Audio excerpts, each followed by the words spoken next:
What's up, guys? Today we're talking about something, alright? We're gonna talk about how fascist dictators came into power. Yes, this is my second video about it. Don't say anything. So, specifically, there were many fascist regimes, alright? There was, Franco in Spain, Hitler in Germany, Mussolini in Italy, and Hirohito in Japan. However, they all followed different types of fascism. And also, of course, they were also made in different times. Now, let's start.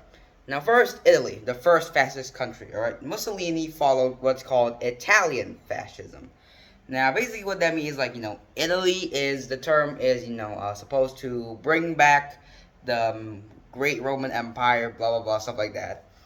So, basically, he was like, okay, we have not been good given compensations for the First World War. Our jobs are falling, the Great Depression's going on. I'm gonna lead this country back to its place, and we're gonna restore the Roman Empire if it takes my life. And obviously, people got rallied up because promise of better job, better life, better everything in general. So yeah, people would obviously believe him, and they started leading together against the government. Of course, he became dictator. Now Hitler, well, Germany's in an even worse condition. Germany was the loss of World War One. Right, they lost miserably. Right, Austria-Hungary collapsed. Ottoman Empire absolutely gone. And Germany wasn't the only country standing after that, by the way. All right, so that country, basically, all right, they lost a huge chunk of Prussia to Poland. All right, there was a Polish corridor from East Prussia. Then they also lost Alsace-Lorraine, which is basically a contested area between France and Germany. Thank God to this day, it's not contested. It's part of France now. And also, they've also lost a lot of money. All right, their army simplified. No air force, no more mobilization, limited amount of troops. All right, this and that. And also, you have to pay a couple $100 billion to us. All right, nowadays it will equal to 16 to 30 billion USD. All right, so that's a lot, by the way. And in fact, actually, in 2010, all right, a decade after World War One, they paid off their last World One, debt, which is crazy. Now that was reformed to the Weimar Republic because former German Empire. Now, not really an empire, you lose stuff, so it's a republic now. Obviously, though, it was not good. Immediately, hyperinflation. All right, a piece of bread was like billions of marks. Marks is kind of like the form of currency. Now, obviously, people were not happy about that. Right, there were children playing with useless stacks of paper money. So they started protesting. This new guy came out, Hitler.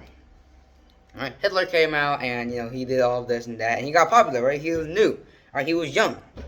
You're like, okay, you willing to elect this guy? So he becomes leader and he starts passing acts that basically like, this doesn't apply to me. It's not part of me. I'm the leader. This also doesn't apply to me. I'm also the leader right now. So basically, he takes control of the entire government and becomes a dictator. Obviously, he forms multiple cabinets and people that do his job for him, right? Because he wants them to do his job and he takes the credit, all right? That obviously gives them some credit so they can stay loyal to him. But yeah, that's about it. Right? Prussia got new redesigned stuff, but eventually it was also just absorbed into what's called the Third Reich. Right? It was the third attempt, actually.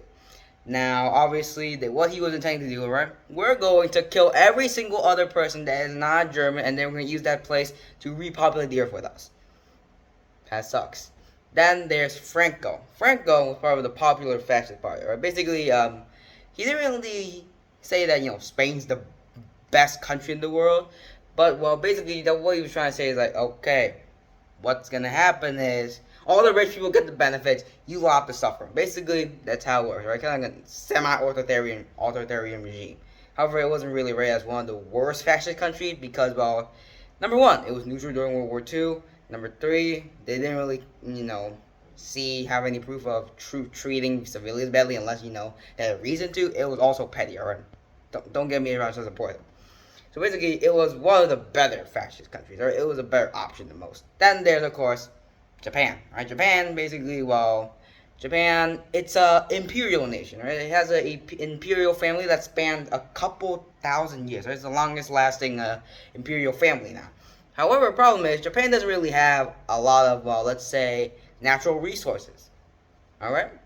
So basically, they were like, okay, we're gonna start invading stuff. So back at the time, they usually owned the island of Taiwan, a couple of islands in the South China Sea, and also they owned Korea. Right, Korea was integrated in 1910, and they also owned a part of a former German colony near Beijing. All right, now they invaded Manchuria, Republic of China, and they fought back hard, but eventually they got bored, and they created the what's called the Greater East Asian Economic Co-Prosperity Sphere.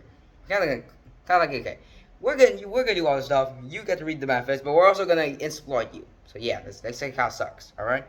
Now they invade large parts of eastern China. They occupy French Indochina, Thailand. No.